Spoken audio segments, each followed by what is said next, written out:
Under the high patronage of His Majesty King Mohammed VI, the Policy Center for the New South is organizing the 13th edition of the Atlantic Dialogues Conference, scheduled to take place from December 12 to 14, 2024, in Rabat, Morocco. This flagship event will convene over 400 distinguished leaders from the public and private sectors, civil society, international organizations, think tanks, and the media across the Atlantic Basin, fostering open and candid discussions on pivotal cross-regional and cross-sectoral challenges. This year's conference marks a significant evolution, transitioning from annual thematic focuses to a broader, more inclusive approach emphasizing the wider Atlantic space's core values and strategic importance. The agenda will delve into critical topics such as geoeconomics, regional security, democracy, migration, and the energy transition, with a particular emphasis on the African Atlantic region. Participants will engage in over 11 plenary sessions, interactive town halls, thematic breakout dinners, and intimate night owl sessions, all designed to encourage meaningful dialogue. The Atlantic Dialogues Emerging Leaders 2024 program will bring together more than 40 young changemakers across the Atlantic. These emerging leaders will participate in a tailored leadership, policy and networking program, fostering intergenerational dialogue and bridging generational and perception gaps. Building on the previous 12 editions, this 13th edition will be a platform conducive to navigating the complexities of the Atlantic region and working collaboratively towards a more integrated and prosperous wider Atlantic. For more information, visit our website, atlanticdialogues.org.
Welcome to the stage our moderator for this session, international media specialist, Anne-Marie Diaz-Borges.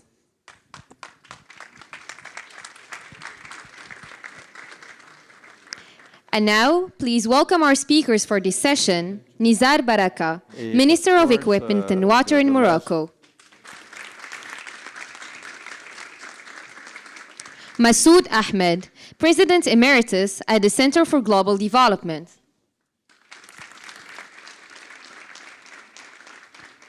Joachim Levy, Director for Economic Strategy and Market Relation at Banco Safra. And Matata Ponyo-Mapen, Chairman of the Board at the Congo Challenge.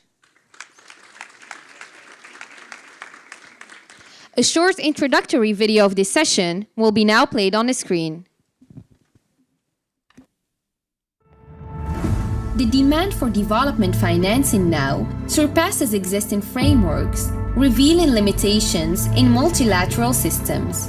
Bold ideas or gaps in implementation might hinder progress, requiring development banks and the IMF to build a balanced structure that supports holistic growth alongside climate priorities. What are the main obstacles to translating bold development ideas into action? How can country-driven sustainable platforms reshape global financing architecture? How can MDBs and the IMF foster leadership behind these initiatives?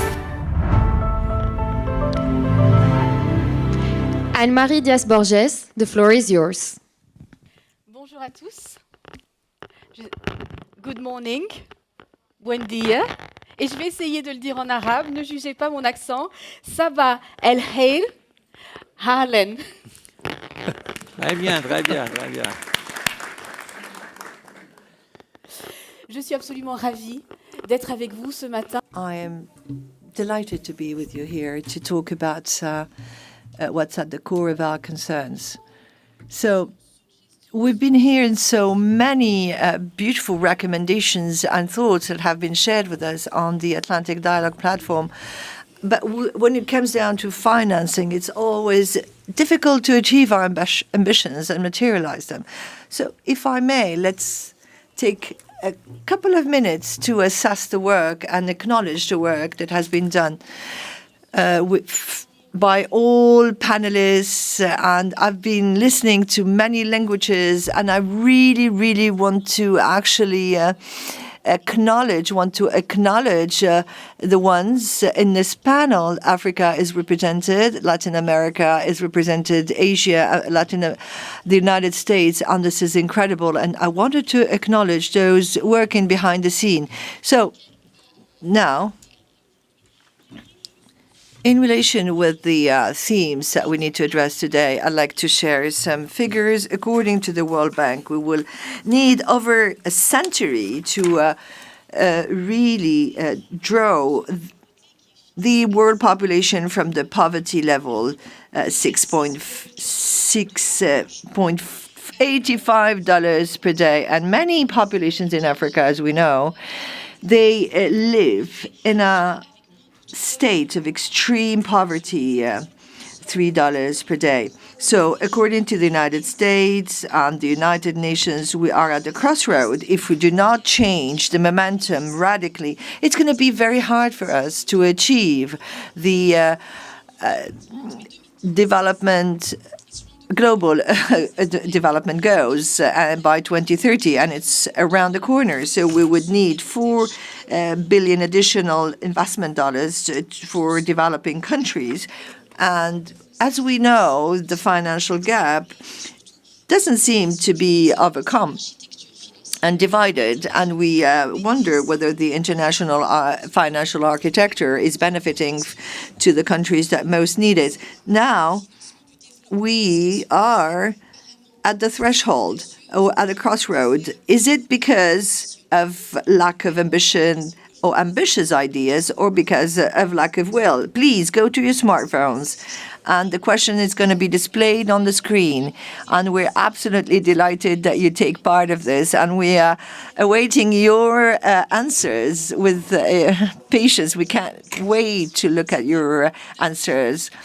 Well, according to you, lack of ambition ideas or issues of implementation, both, or is it something else? We give you another couple of seconds. Of course, I don't think there's anything else, by the way. Well, it seems yes.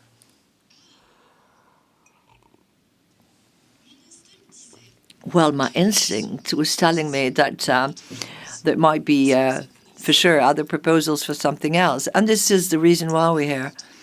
So let's give you another couple of seconds. It's an incredible tool here. Who said something else in the room? Well, fabulous, amazing. 2, 3. Excellent. We're going to be giving you microphones. But first, let's go to the audience. The gentleman who said something else. So, Andreas Kram. Yesterday, and there's a fundamental misunderstanding. As far as the energy system is concerned, changing to the new energy system is actually cheaper than running the existing energy system. So if we were honest, we would understand that we don't actually need money, but people invent expensive schemes in order to justify the moving of billions of dollars through their hands, and one can only suspect that there is an interest in earning kickbacks along the way somewhere. Thank you very much. Thank you very much. My dear panelists, gardez cela en tête parce qu'on va venir vers vous. Je vais prendre, s'il vous plaît. Thank you very much for this response. The lady over there, I'm sure this is going to be very enriching. Development model. And it is producing exactly what it was designed to produce. So more money is not the solution. The solution is a rethinking of development that puts the essence of being human at the center and affirms our interconnectedness, our interdependence within the web of life. We cannot develop, so-called, by destroying the very Mother Earth. Thank you very much. Thank you very much. Bonjour. Je pense que... Good morning. I think the issue of financing is related to the needs. And the question is whether the financing is taking into account the needs of countries and address and meets the needs of countries and the people. And this is where we need to overcome that gap. We need to adapt the financing and make sure that it's meeting the needs of the population and the target groups. Thank you very much for this contribution. Thank you very much. Well, personally, I think that we should find or set up mechanisms for the wealth to migrate, because the wealth, it will remain where it is as long as there is this issue of money transfer. So we need to strike a balance and allow wealth to migrate and go somewhere else. I really love this interactive format. Honourable Minister, I'm now going to you. You have seen the results of our poll. You've been listening to the people here, and you came to realize that, of course, there are other thoughts here, and people are also thinking out of the box. So, and Morocco is, to us, a development model. Could you please share with us some of the bold projects and ambitions of Morocco? Well, I like to say that in relation to the question that was asked and the proposals that were made, I think we necessarily need to integrate and mainstream all those dimensions. Of course, the human dimension that requires a readaptation, a redesigning of our economic model, especially with the climate change challenges. We have many new challenges ahead of us, challenges in terms of resilience and adaptation and mitigation. And of course, lastly, to find poverty that is still at the core of our objectives. The second important problem, in terms of financial innovation, and there are so many ideas out there. and some successful stories in the field that we might highlight, but the true difficulty that we have is the implementation side, and currently, and it's hard, and we need to acknowledge and recognize that we're at the world development, in the world development model, namely in terms of fighting climate change. Most of the financing resources are allocated to adaptation, to mitigation rather to adaptation. So we're very far from the huge amounts that were announced, the 4 billion. I think if we get to 3, it's still very, we're going to be very happy. But there's also problems of access of some developing countries in terms of their capacity to propose some climate, to benefit from the Green Fund or Climate Fund. Not to mention all the requirements that are demanded to really be eligible to the Green Fund or to the Climate Fund. So what I'm saying is that we need to act on these 3 levels to be able to move forward and gain momentum. Now, coming back to the Moroccan model, if I may, I would like to highlight the 3 fundamental axes. So first of all is the vision. So Morocco has a very clear and crystal clear vision with a very long-term and mid- and long-term vision. And under our constitution, well, this vision is actually enshrined in our constitution. It has been decided by the Council of Ministers, led by His Majesty the King, and this has allowed through framework agreements and to embark all ministries in this vision. And this allows to have clear synergy and also achieve a much more integrated approach and vision between all public policies. One of the main challenges that we had to optimize the financial impact on the population is the very notion of working in silos, and we used to work in silos. So through this very important shared capacity and shared vision, we work in a much more integrated framework with the regionalization project that really eases and forges this implementation of public policies. Another third important axe is really promoting these logics of social promotion with the aim to mitigate territorial inequalities and social inequalities, and the rural project to extend and to generalize the social care. And we had to find the necessary financial resources to be able to really provide with all the low-income populations and families to access healthcare. So let me also give you a clear understanding or explanation on this very shared vision. As you know, we have had serious droughts for years, and during these years, we were compelled to reduce and bring down the level of water that would be evaporated in the air. So we built the highway, the water highway, and without this water highway, we would have been compelled and obliged to really cut the water resources to millions of people in Casablanca. So now we are able to transfer water from the less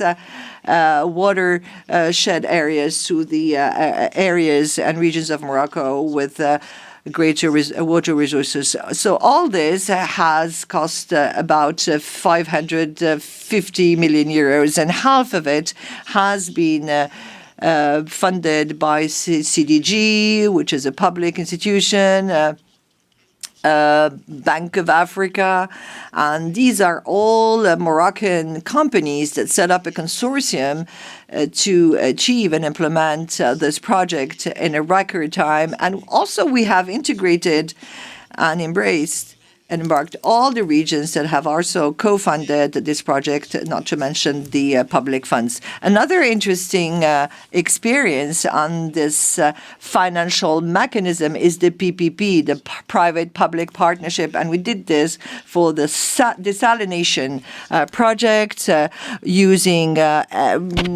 energy and solar energy to finance this project, and a private sector that has allowed us to set up this private funding with the public funding and achieving 250 million cubic meters as the royal sovereign has wished to do.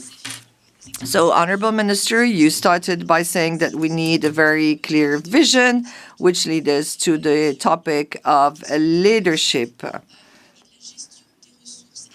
And the water of resources, is it central according to you? Well, I think the minister said it before.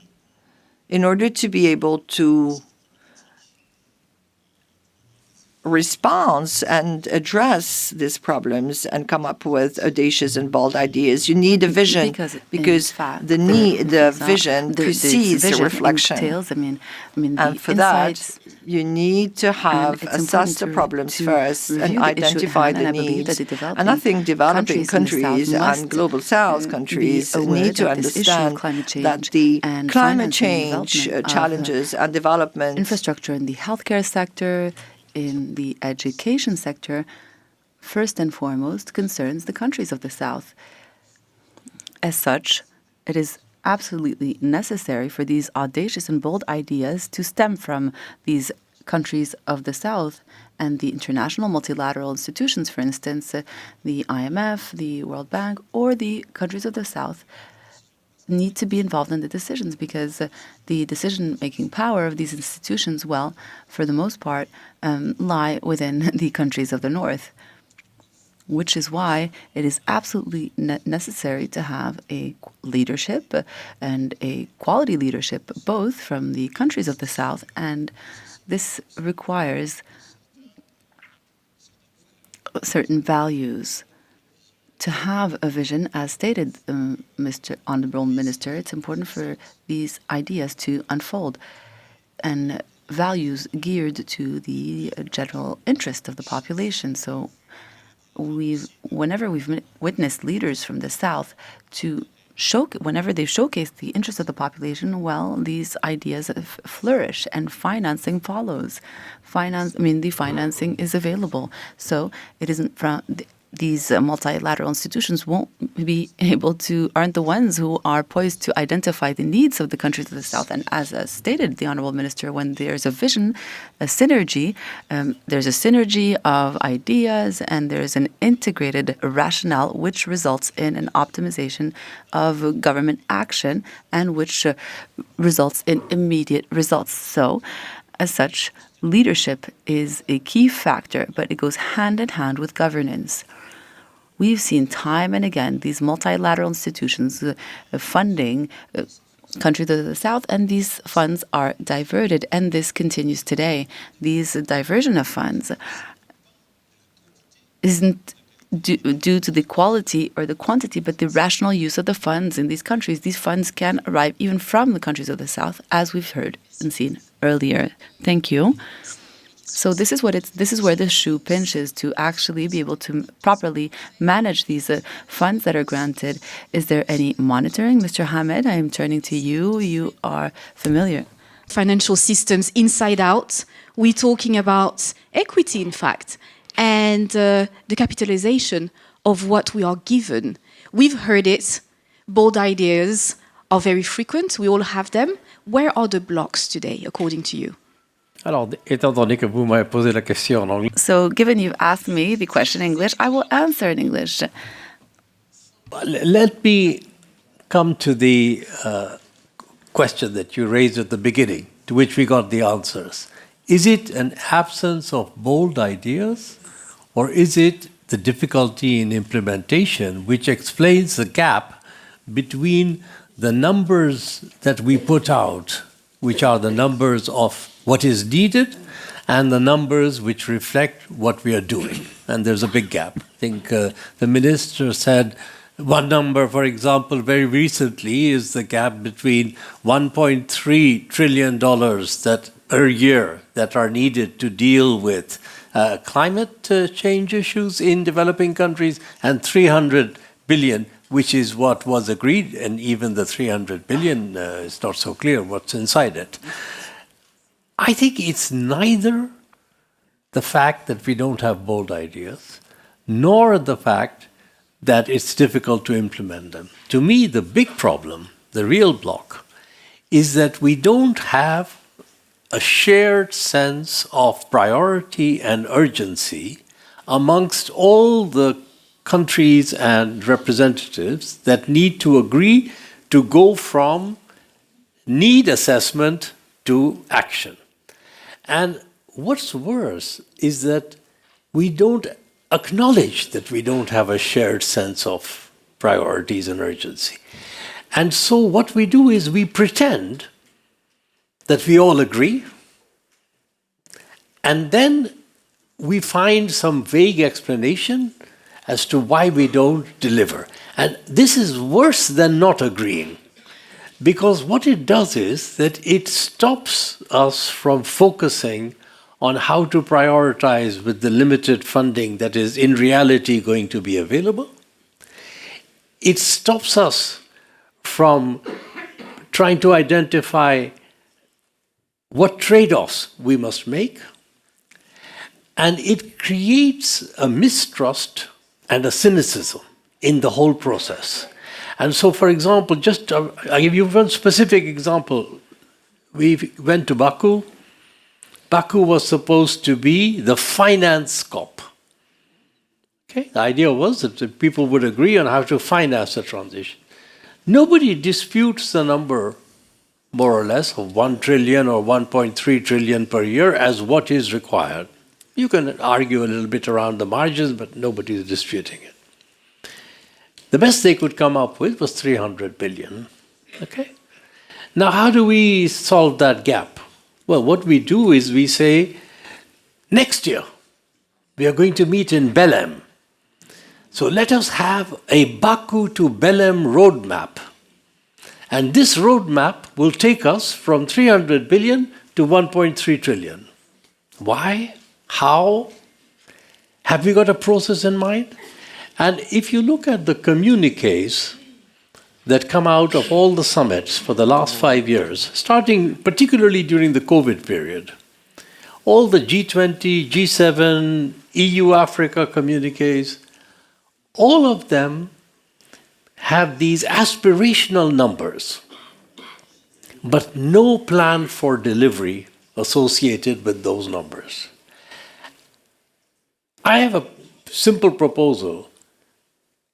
Is it possible that every communique should start with a table that shows the recommendations that were made in the last communique, where we are on the implementation of those recommendations, and what the gap is? If you sit on an audit committee of a university or of a company, it's a normal practice. You start your meeting by looking at the recommendations from the last meeting and where you are on implementing it.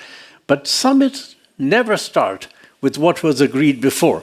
They just afresh come up with new and aspirational numbers. And very bold headlines, which are always sensational, but then when you dig into the reality of things... If you don't come up with serious numbers, then what you do is that you just keep kicking the can down the road. In the meantime, the planet keeps getting warmer, people remain in poverty longer than they should, kids aren't going to school, and we are not solving the problem, but we are papering over the cracks. So my one plea, if you say, what is the thing that is stopping us the most, is this incoherence between words and action.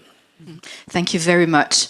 Mr. Levy, what, according to you, is stopping us the most? You've just heard what Mr. Ahmed just shared, and you also have a great knowledge of our multilateral and other international finance instances. Are they really adequate to deal with our challenges today? I think this is at the core of our issues in terms of financial gap. Ok, très bien. Je serai I will also be bold, and I will borrow a few ideas that I heard this morning, but I will also speak in English, just like my colleague here. What we heard here gives us actually a very good roadmap, if you want to call it. First, you need to have the priorities. What is really important? What strikes me, and for instance, all the UN COPs and so on, there's no priority. We know that the major source of emissions today is coal, but it's no way to have a real path for coal phasing out. Yesterday we heard, I think it was either Strauss-Kahn or Attali was mentioning the use of SDRs for financing long-term, say the long-term cost of a quicker coal phasing out, because it's not only to pay for the plant that's still new, but you have the whole value chain, all the people that are involved from coal extraction, say India, South Africa, even Indonesia. This means big money, and the only way to do this will be if you don't believe that rich countries will just give money away, the best you can get, and it's already quite bold to think about this, will be to have very long-term loans using the SDR. Some people will say, oh, this is inflationary. I don't think that $600 billion will be really inflationary, but will help a lot to get countries like South Africa, India, Indonesia, a bit Vietnam, moving, getting out of coal. And this can take you, I don't know, 3-5 gigatons out of the atmosphere. Big time. You have to do it quickly, and you have to do it in a fair way, which means looking at the impact in these countries where coal is so important. The other thing we also heard is yesterday and today is, okay, what do you want to do? How can you use the new technology to really have an impact? And I think what our friend mentioned about energy, if it's 300, 500, if probably it's less than 1,000 to get people a decent source of solar power, get a TV, get a refrigerator, and so on. And what is interesting is that actually this could be done a lot by the private sector, if you have a minimum framework. The only tricky thing, if you think, for instance, about cellular phone, you didn't have to have the World Bank financing cellular phone. A private company did. The only difference is that in the case of solar panels, you sell it and you don't get an income flow forever. But you could lease, there's a way. So you have to separate what you really want to achieve. And I think what the minister said that, well, maybe the money from, say, multilaterals will be better spent in adaptation. And here in Africa, we know that in 5 years, 10 years, adaptation will be the big issue, rather than trying to make countries to sometimes make choices that may or may not make so much an impact in their emissions, and especially in global emissions. So I think that it really, we lack a clear sense of what are the priorities, and from there get finance. I mean, I've been working with finance for some time. Finance is a means to get to some goal. Even if the goal is just to have a scheme and get money from others, still it's just a means. So we talk a lot about financing, but it's not clear what we really want to achieve. We want to have a strategy for adaptation.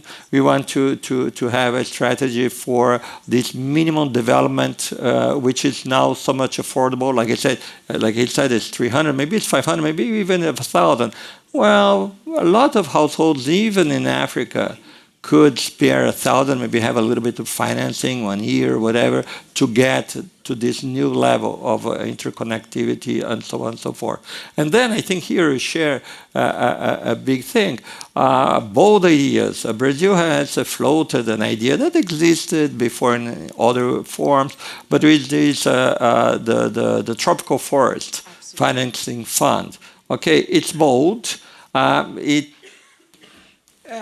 It looks at using the edge between the assets in these big funds and some of the seed money. So the idea there is that, well, if some rich countries, AAA countries, or AAA countries doesn't exist anymore, but let's say investment-grade countries put some money there, maybe a subordinated share in this big fund.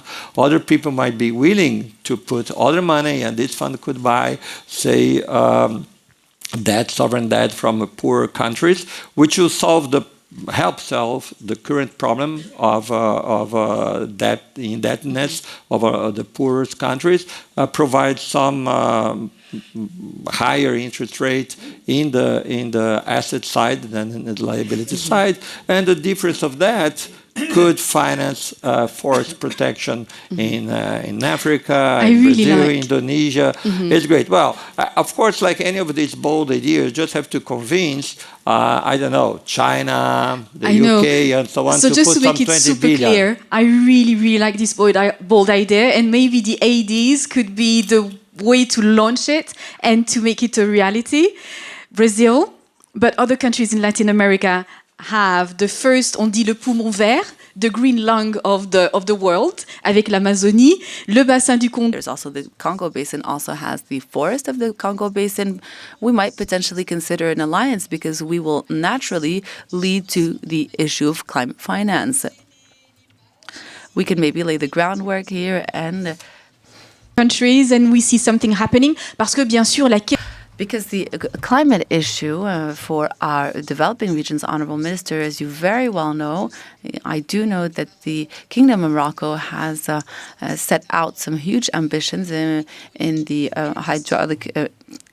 hydropower, but with regards to the air that we breathe and Mother Nature, as a participant mentioned earlier, is absolutely key. We might potentially see both of these regions try to organize and mobilize their efforts. I listened attentively to the contribution earlier. It's that we have more than enough ideas. We do know how to implement, and the implementation isn't the issue either. And I think about what's urgent isn't prioritized, and what's prioritized is never urgent. But actually, I believe that the countries of the South need to brainstorm to set out those priorities. And as the minister said, it's all about vision, leadership.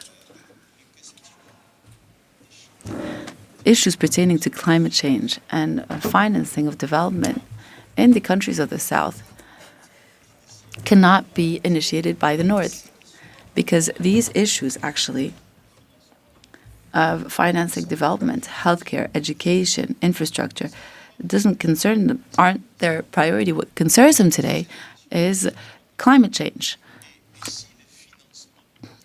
And if financing is geared to climate change, which is paramount for them, well, this might leave the financing of infrastructure and education, and these issues might end up at the bottom of the totem pole. So it's important to see whether the DRC and other countries that are part of the Congo Basin can bring forth bold ideas and prioritize. But this is all, once again, about vision and leadership.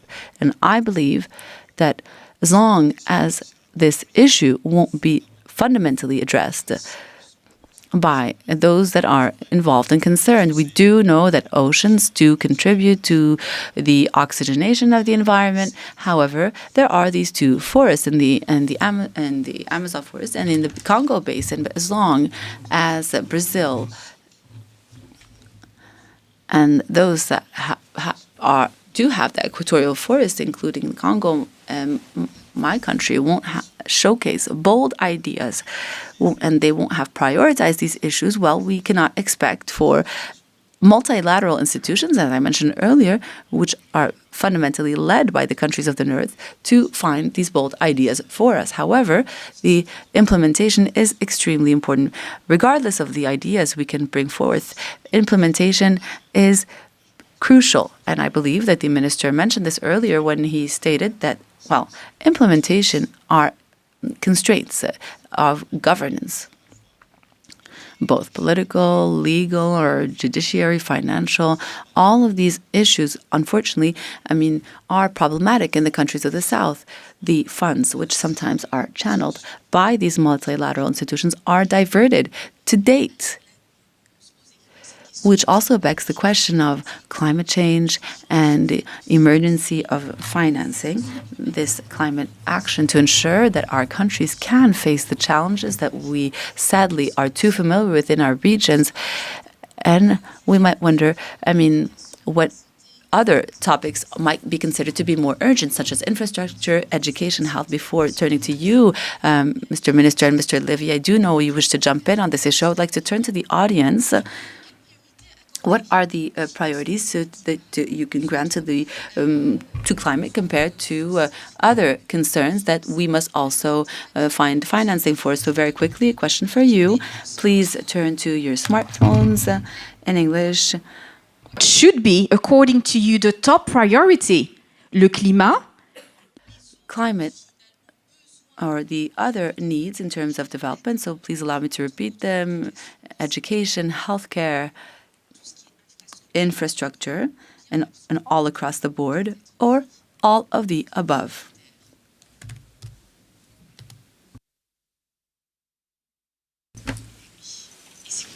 And yes, that is why it's no easy task, dear panelists, because according to the audience, everything should be taken into account. Honorable Minister, I would like to turn to you. How do you address this dilemma in your ministry and the government?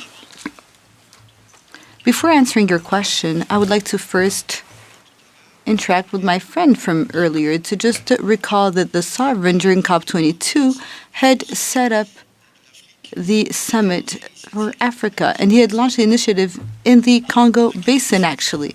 And that initiative is actually doing quite well. And as you said, in this logic of South-South cooperation, we were able to really move forward and be in the dynamic that you are highlighting. So we really need to develop this with Amazon to address future climate needs. Second major issue as well, which is raised when we talk about climate financing, is adaptation. And oftentimes we're asked a question to say that today for mitigation, we know how to measure this in terms of greenhouse gases, etc., and how to reduce them. But when it comes to adaptation, it is more challenging to measure the impact. And so it's difficult to fund that. But I must say that during COP22 and ever since, Morocco has embarked on that with the implementation of a platform on setting up a metric for adaptation to facilitate access to funding.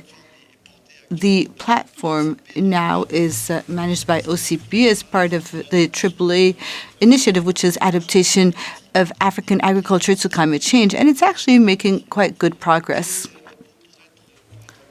Now, to be clear concerning this issue that you've raised, as far as we're concerned, today, we have the metrics for water. We know the impact, and we can measure the cost of not taking any action. And unfortunately, we've seen the Sus Basin where water was overused, and now we have 40,000 hectares that we can no longer use because all the groundwater was used up. And so there is so much salinity that we cannot use the land, whereas it was land that really produced a lot of agricultural crops nationally, mainly for export purposes, which is why today we have set up a new vision, which consists, or which is in line with a new type of solidarity, which we call city outskirts solidarity. So city, rural area. Whereas before it was the rural areas which through the dams gave water to populations who were living in the coastal cities. And now we have launched a number of desalination plants, and these will allow, on the one hand, to provide drinking water for all of the populations living in coastal cities. And these desalination plants will also make it possible to save water in the dams for rural populations and cities in the hinterland. And at the same time, we went a bit further, and now we will be transferring desalinated water to land that's more inside. And now we have a desalination plant that's being built by OCP to go to Marrakesh, Bingrir, and Youssoufia and ensure drinking water for these populations. We will also have a desalination plant in Tiznit, which will cater to Terudent region to address the needs of agricultural farmers, and it will also supply water, desalinated water for farmers.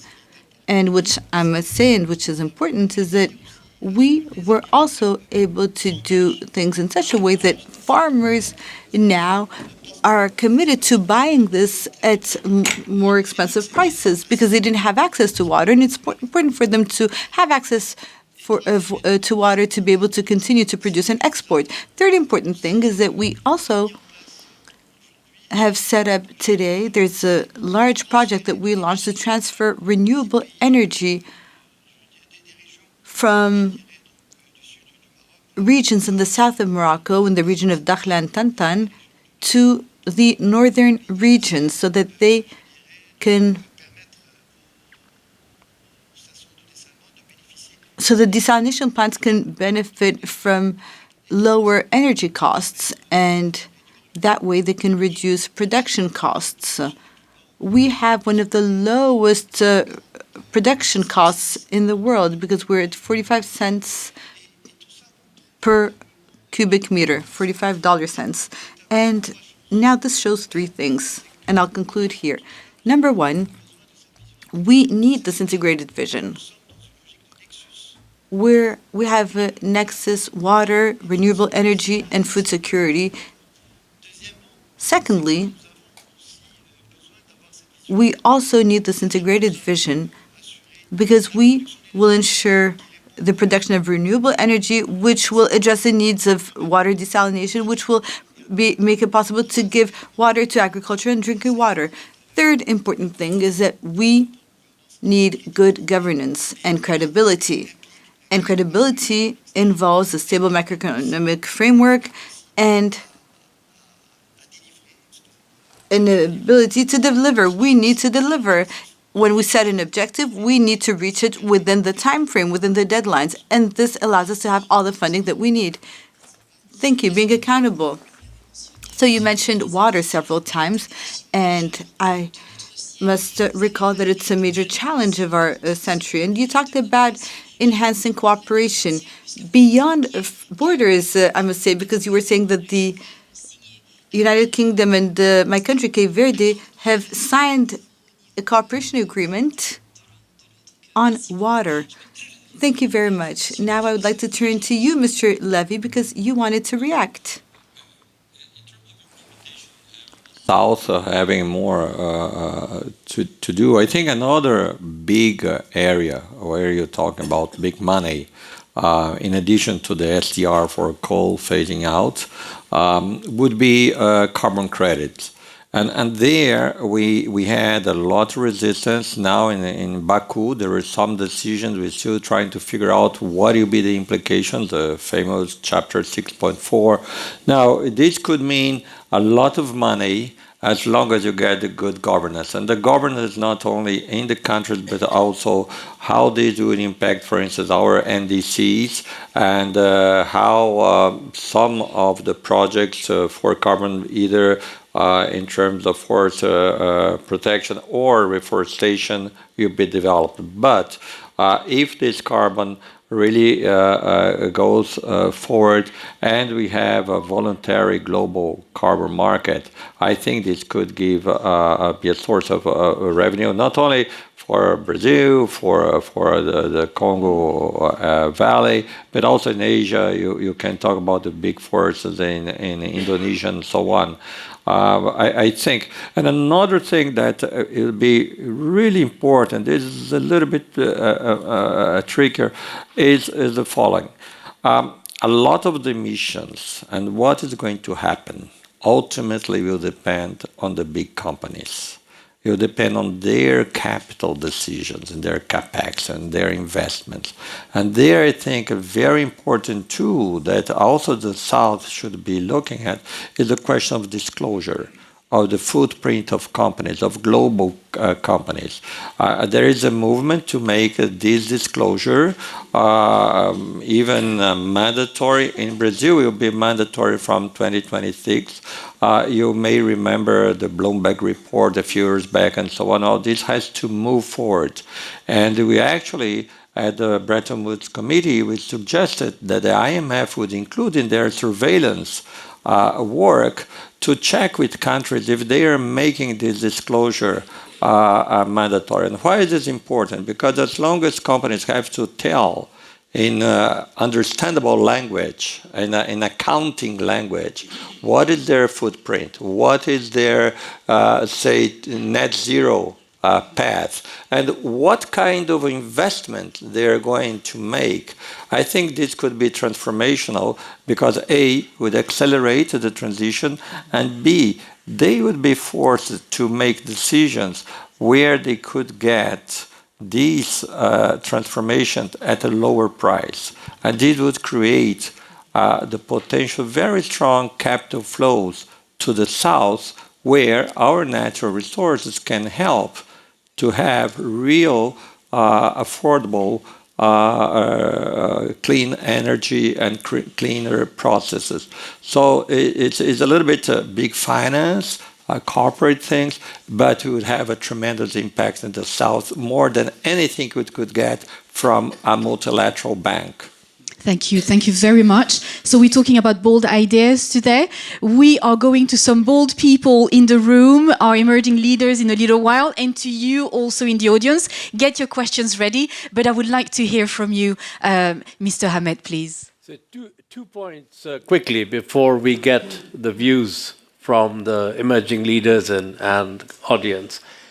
The first one is, you remember you put that chart up on, is it climate a priority or should it be development? Or both. I think it's really important to pick up the point that Minister Barker made, which is insofar as financing adaptation, which is making economies resilient to the impact of climate change, that is nothing but good development. If you had a school building that was built for a 35-degree summer, and now the summer is going to be 45, the cost of doing development has gone up because of climate change. You can call it adaptation, you can call it something else, but there is no trade-off. That is the only thing we have to do to adapt to the fact that the world is going to be less livable than it used to be because of climate change. So the real question is, what about financing for mitigation? And when it comes to financing for mitigation, again, we need to remember all of Africa accounts for single digits, 5% and less of global emissions. And under any plausible scenario of future growth, it's not going to be what makes the shift between the world being livable or not being livable. But there also we have to recognize that the cost of green alternatives, particularly in energy, solar, I think this was a point that was made by the first intervention, is now cheaper than the traditional alternatives. So a lot of the trade-offs are going away. Where there is extra cost, they should be borne outside of development funds. We can't use development funds to finance a global response to something which has no impact on the developing country. It's a global issue. So I think there we need to be clear.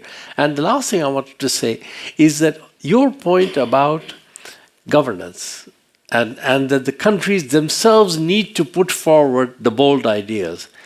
If you remember COVID, in COVID for 2 years, Africa struggled to get vaccines. And it kept getting pushed back to the end of the line by the countries that were controlling the supply of vaccines. And it was when you created in Africa a coordinated vaccine purchase initiative, and you empowered it, and you provided financing for it, that it was able to go out and make deals, buy the vaccines, and was much more successful than waiting in line to be given the vaccine according to somebody else's priorities. So I think the initiatives that will succeed are the ones where the countries themselves have a clear vision, a strategy, and if they can come together, even more powerful to be able to deliver it. The message is very, very clear from most of you, actually, from all of you. We need to come up with our own bold ideas and implement them with the same sense of urgency to collaborate together. Let's go to some of our bold people in the audience. Absolutely, sir. We'll come to you. I want to hear from our youngsters. Please stand up. Introduce yourself, and I want to know what bold ideas and what priorities would you like to see first, please? If we could have, please stand up. We've got about 20 minutes to come to all of you, please. Thank you. My name is Vicky Aridi. I'm from Kenya, one of the ADEL emerging leaders, and I work with the United Nations advising on green jobs. So an interesting point was brought up on the debt for nature swaps, and we're seeing uptake within Gabon and Ecuador. However, there are challenges, as you know, fulfilling the level of debt transparency, transaction costs. So it would be interesting to hear what are some of the challenges that are emerging, and then best practices to ensure that when we look at debt for nature swaps, they actually ensure they meet the country's economic and environmental goals in an equitable manner, especially for the South. Thanks. Thank you very much. And that reminds me about a quote from Carlos Lopez yesterday. He said, when we talk about climate, we cannot mention equity and political. So we are right in there. Thank you very much. Anything from you youngsters? Remind me of my age. So let's go to you, sir, please. Merci, madame. Je voudrais peut-être donner. Thank you, madam. I would like to take 10 seconds for people who don't understand Arabic to take their headphones. I'm doing my best.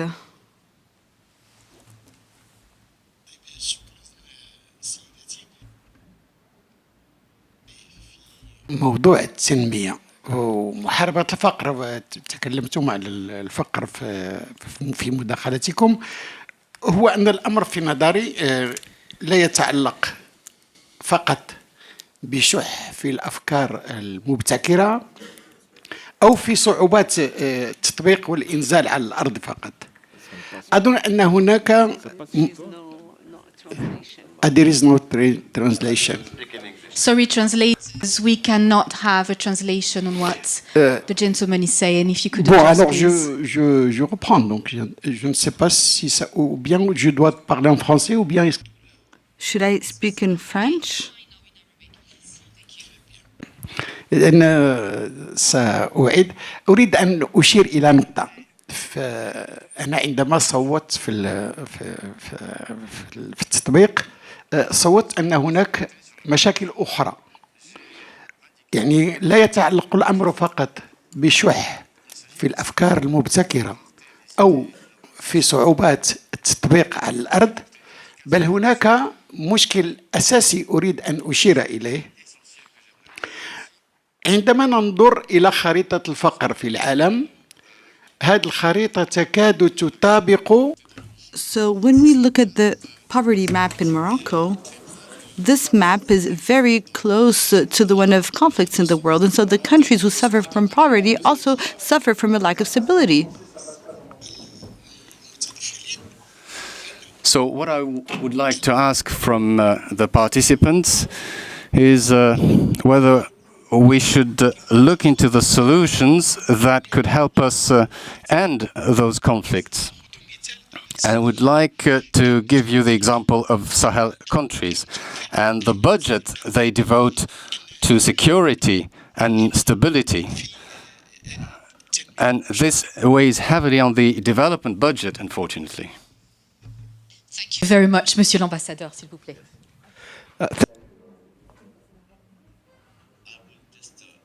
Question to the panelists from an African perspective. Don't you think, because we are always hearing people blaming the others, blaming the financial institutions, blaming the foreign partners that don't help.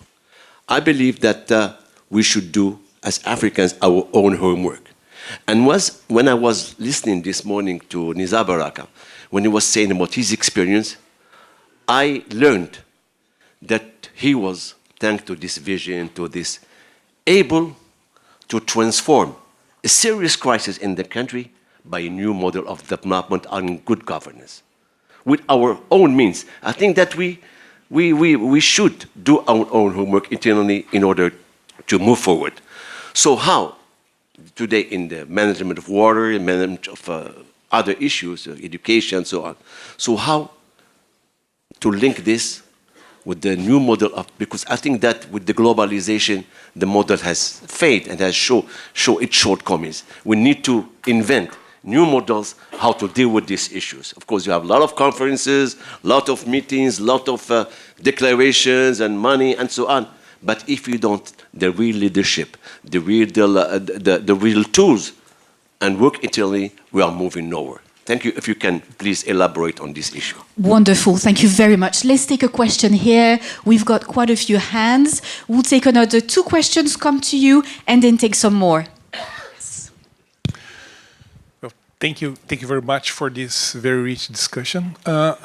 Something like 20 plus years ago, we came with the SDGs agenda. And then developed countries put some money on budgets, international budgets, and cooperation.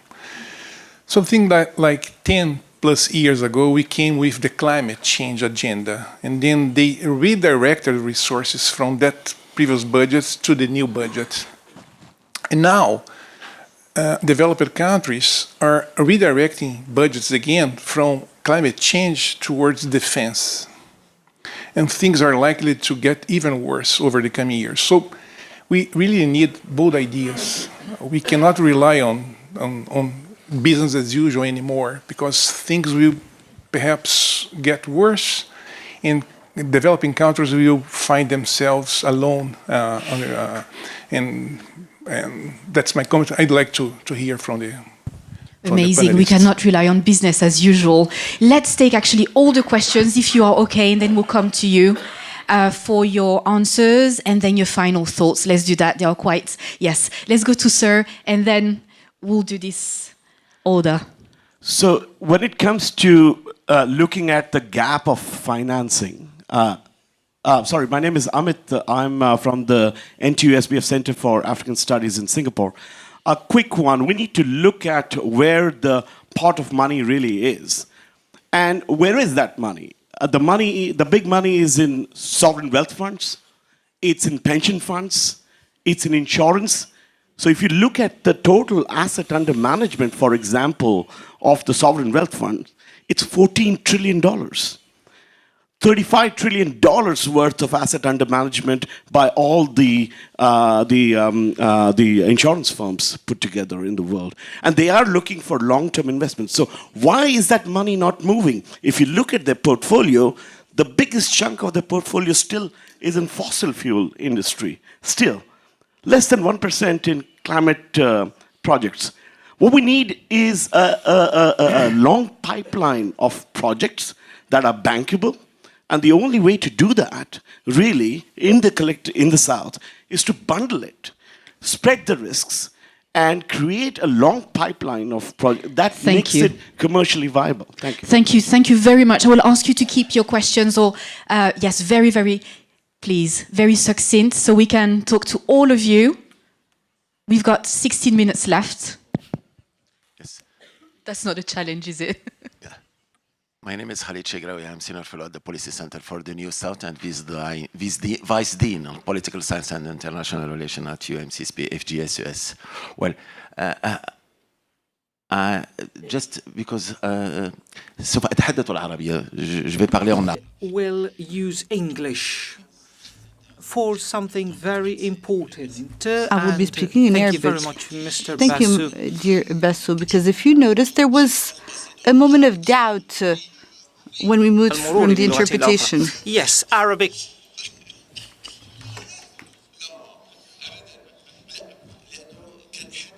Yeah, but because there was some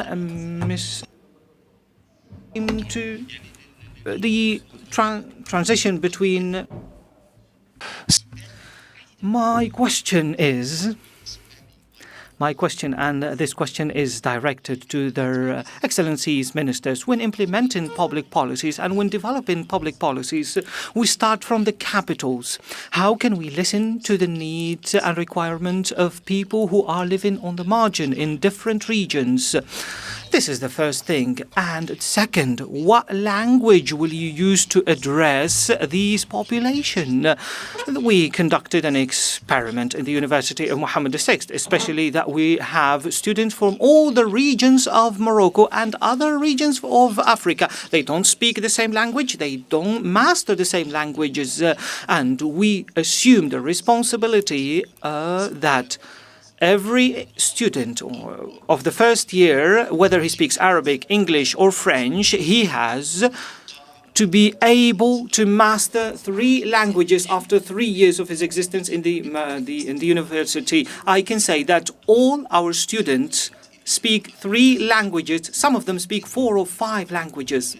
How can we apply that to society? By listening and by the language that we use to address this society, given the fact that there are countries in Africa that have around 60 or 70 languages, local languages. How can we, for example, move from the center to the margin to think in the same mindset and to provide solutions and requirements for those people? Another thing, and I want to end here, a lot of things are thought of on the level of the center, and the solutions are provided on the level of the center. But do the people in the other regions believe or need the same solutions? And as you said, for our continent, we're going to take all the questions on this side, and then we'll probably have about 10 minutes for you, panelists. Okay. Anywhere here as well? Okay, we're going to... Let me turn around, make sure that we see everybody. All right, everyone with their hands raised. Please, sir. Very quickly, please. I give the interpreters 30 seconds because I will be using Arabic. I will try to tackle the topic from a very different perspective, from the destructive forces and the building forces. There are thousands of billions which are spent on arming. How? Or since you are talking about new sources and resources for development, can we develop these resources and direct these resources, especially developing countries? Can we give only 1% from the budget for arming and dedicate it to developing countries? You, sir, and then we'll go to this side. I know. Please. Merci. Je vais être bref pour ne pas... I will be brief. We have understood that the mechanisms of the markets are not in good shape to respond to the needs on the international and national level at the same time. We need multiple agents on the international front as well as on the national front in order to resolve these issues. There are market inconsistencies, and I am a professor in economy, so I have noted these dysfunctionalities. I would like to provide a slight bit of time additionally to a few extra questions.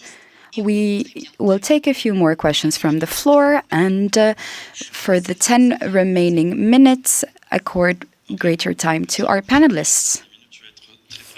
Thank you. I will not take the full 10 minutes. I will be very brief. I would simply like to reframe this topic with the overarching theme, which is the meeting at the Atlantic level, utilizing the expertise present in the room today to talk about the financing and funding of Atlantic-led initiatives. We have lived the experience of the steps leading to the funding towards the gas pipeline, which has been in Africa, which has been a fantastic experience. This mainly had, in terms of targets, to provide access to the countries of the Sahel region to greater resources. Usually, countries need to pitch to these organizations and these finance-led organizations to rally funds. But can we not reach out to these donors or these providers of funding to unlock greater financing towards this goal? I would like to ask this question to the experts. How would you consider funding projects of this scope and size? Senior fellow at the Policy Center here, and I'm a professor at the University of North Florida. I worked on development aid for a while, and then when nobody was listening, I gave up on that. But I remember I made the suggestion, and it was cited in a few things, in quite a few publications. I made a suggestion, I think it was either in Helsinki or Copenhagen or both, about that can solve lots of problems. And I appreciate the point that Mr. Masoud Ahmed made about the incoherence between the words and the action, but also lack of governance. We can have a solution. I'm an economist, so to me it's just normal, everyday stuff, but it might sound like a bold idea. What if we had a market for aid, where the supply actually is a supply of projects from the countries that need the development assistance? And the countries that are donors, whether multilateral or bilateral, becomes irrelevant, but they can compete for it, they can bid for the projects. And this way, the countries know themselves what they need, right? And the others, and everything is transparent. If they bid for it, everybody knows what everybody is doing. It's not going to be done because of the fact that sometimes there is bilateral aid. It has different things from what is published and all these things, and we cannot track it. But anyway, think about it, because really, we keep pushing for free markets, and we don't have free markets when it comes to development assistance. Thank you very much. If you could pass the microphone behind you, we'll go to that gentleman there. And are you okay? Because this is quite a round, isn't it? Yep. Oui, on continue. Merci bien, professeur. Merci de vous présenter. Merci. Oui, merci bien. Thank you, Professor. Thank you. I am a professor at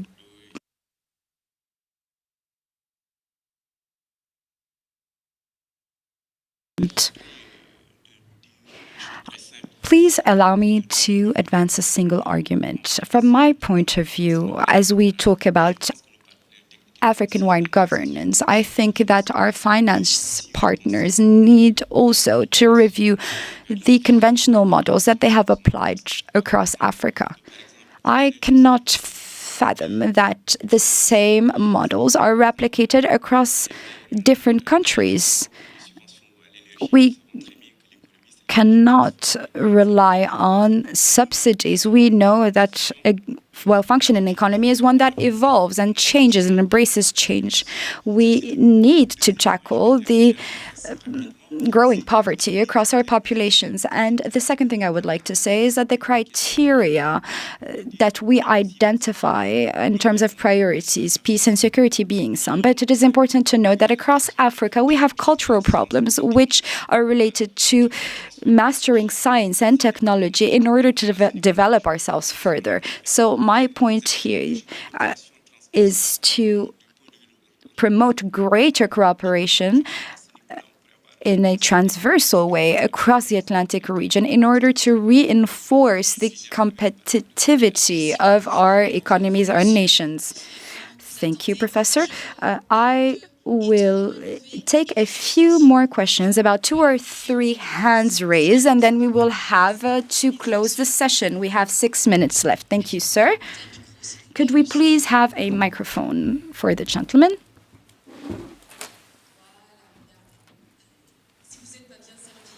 There we go. Ali Ben Yahya, a PhD candidate in economy at the UM6P University. I would like to ask a question to the Honorable Minister. Your administration is particularly strategic. Water is a overarching issue which tackles irrigation, energy generation. We talk increasingly about green hydrogen, for example. My question is very simple. How could we make water an enabler for equitable development, one that involves all factions of society for our kingdom? Excellent question. Thank you very much. We will now transition to a few more questions, and we will then come back to our panelists on everything that has been mentioned. 2014. My question is on the potential to tap into $500 billion available each year. That is the amount of oil subsidized worldwide. To bridge the gap between that 300 and 1,300, taking in account also all the negative externalities related to health impact on population and also on the lack of transparency that jeopardize all the trade equilibrium at the international level. Thank you very much. Et monsieur, s'il vous plaît. Rabia Mukhtar, Policy Center for the New South and Texas A&M University. Great session. Thank you so much. One idea was floating, which is to put our act together for the South and put together a governance structure and accountability and have a plan. This is exactly what the North wants, so that the responsibility is shifted from the climate action for the North to pay for that to the South and to the communities. Is that what I'm hearing? Wonderful. One last question, please. Merci, monsieur. Est-ce qu'on peut lui apporter... Ah, ouais, ça y est. Donc, bonjour tout le monde. Moi, c'est Hamza. Hello, everyone. My name is Hamza Saoudi. I'm a senior economist here at the Policy Center. I thank you for your input. I have a simple comment to make. You have insisted on the importance of good governance and having a vision for good governance. But something else that is important is public trust. Public trust amongst government, citizens, and the youth and new generations. It's great to have a fantastic vision and a clear one and good governance practices, but we need to have the input and we need to have the population on board. We need to foster greater trust in order to achieve that through sound communication amongst government and citizens. And this really, for Mr. Chegraoui, for example, made a valid point in terms of fostering greater communication. This is something that we should not forget. And I have also very much appreciated Mr. Masoud Ahmed's idea about having a dashboard featuring the targets that we have set for the next 5 years, measuring that the level of success. This would foster transparency and would bolster trust. This would also contribute to improving the living conditions of our citizens and build further trust. So it would take our country forward. Hello, Sidi Mohamed Sidi. I am a lawyer at the Political Science faculty. I have listened to the question about reforming our approach to development, and I think the real initiative for the Atlantic is a successful way to achieve this, particularly because Morocco is really at the lead and leading the journey for the countries who have a presence across the Atlantic shore, up down to the Cape or Cape Verde. Ladies and gentlemen, thank you very much. I know the coffee break awaits, but I will take 30 additional seconds if that is all right. Mr. Honorable Minister, I will ask, I know, maybe an impossible question, but something that you would like to share with us. I believe that on the basis of the arguments that we have just listened to, I will mention a few core points. How to have populations on board and make them adhere, particularly in rural areas and in zones where populations are far from urban areas. We have, to do so, introduced regional commissions in order to implement these measures at the regional level. Our approach is to lead a policy which is engaging and based on participation of elected officials as well as citizens to ensure that these measures and these public policies are implemented in real terms. This has enabled us to unlock a new element which was not visible before, one that was, instead of acting on rural roads or towards the rural path, it was to ensure that we can enable provinces and regions to access the funding that has been made available in order for them to benefit enabling landlocked regions to benefit from this funding.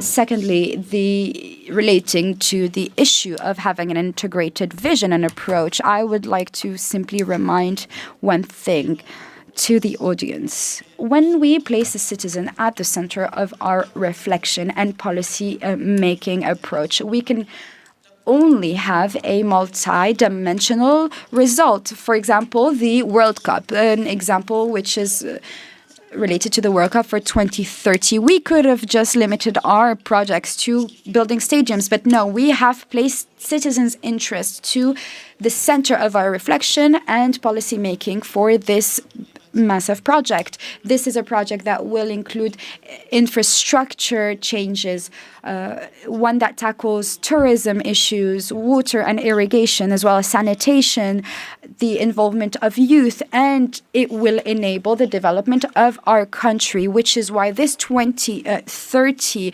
World Cup will be a nationwide development project at a large scale.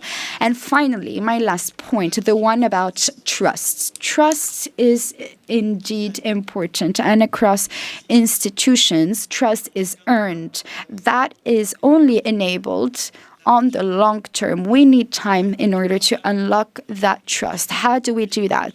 Through sharing, greater communication, as well as listening, and most particularly in honoring the commitments that have been taken. That is what would provide greater credibility for decision makers and government officials. Thank you very much, Honorable Minister. Mr. Mohammed, it's your turn. Let me just say two things. First, your last point, Nizar, I would say confidence and trust. Rebuilding trust is the number one priority. And it's within countries, along the lines you've just laid out, but it's also across countries. And it's in the international institutions as well, because they are also losing credibility and trust. And that requires accepting where there are shortcomings in what has been done, rather than being defensive. And it requires transparency, and there was a call for transparency in demonstrating what is being done, what the numbers are. So that's the first point. Second thing I want to say is I think we have to move to making our plans based on a realistic assessment of what is likely to be the state of the world, rather than based on what we would like to be the state of the world. We should agitate to make the world better, but we should make our plans based on the way the world is. So yes, spending on development over the next decade will be less than it was in the last decade in many countries. defense is going to take up a much larger share of budgets in Europe. What is left will go a lot to dealing with Ukraine. And these are realities in which we need to work, even as we try to change them. Unless we do that, we will make plans that are not realistic, that do not prioritize, and that end up mismanaging the resources that we have, which are limited, and that end up disappointing our own citizens, and therefore coming back, affecting the credibility of the actions. Thank you so much. Mr. Levy, please. Well, first, I fully subscribe to the vision of the minister. Ma vision rejoint Everyday exercise, for instance, in Brazil at all levels, and also that we have to look at the reality of the world that's coming up. Let me respond a few of the specific questions. First, with respect of having this pipeline of projects and so on that was discussed, I mean, I take the example of Brazil. Have just launched exactly a platform of that with not only the project from government, but any project, private project that might be related to climate. This will be curated by our development bank. This was built with the help of GFANS, the chairman of GFANS in Brazil. So I think it's the way to go, to get to this. Second thing, we have the externalities, what sometimes called the commons. Well, we at the Bretton Woods Committee, we thought that we could have the IMF having a bigger role of that. Why? Because the IMF knows about numbers. But of course, this will require also an update of the governance of IMF. But I think we should have the consideration. The third, sorry, I'm just going to the question. The nature debt swap, great thing. We in Brazil, 20 years ago when I was at Treasury, realized that there was a project from the US that we could use. And it worked. We financed a number of specific things about tropical forests that were there. So I think it's a good venue. Final thing, if you look to the fact that you're not going to get more money to the public sector, this makes these two things that I mentioned ever more important. Carbon credits, where we involve the private companies, as well as it's called ISSB, this disclosure of companies. Again, this is the way to mobilize, or the one big way to mobilize private capital in a world where we're not going to get public money from rich countries. Thank you very much. And last but certainly not least, Monsieur Pogno, s'il vous plaît. Oui, je vais essayer d'être bref. Je pense que l'essentiel des I will try to be brief. I think most of the discussions that we've had in this session have revolved around the question of leadership. Indeed, leadership implies a governance of qualities and leading a vision, as well as setting a priority order. We need to call upon the countries from the South to be ambitious and attempt to embark on ambitious projects. This is not... the North does not have ownership on creative ideas and audacity. I have listened to someone who has provided input, and they are from Singapore, I believe. We know the ideas. I remember the ideas of General Pak in South Korea, but I think this question of climate change and equilibrium between the financial resource that need to be allocated to one sector over the other, like defense or climate change, the main issue is that fundamental points and fundamental priorities for progress, like health and security, are also dependent and reliant on good leadership and, as you said, on trust. So let's come back to addressing the question of leadership. Thank you very much. We have run over the session by 8 minutes. I will note the concepts of leadership being ambitious and bold, trust and transparency. Here are some of the keywords to keep in mind this morning. Thank you all for your participation. Honorable Minister, thank you for your presence this morning. Thank you to all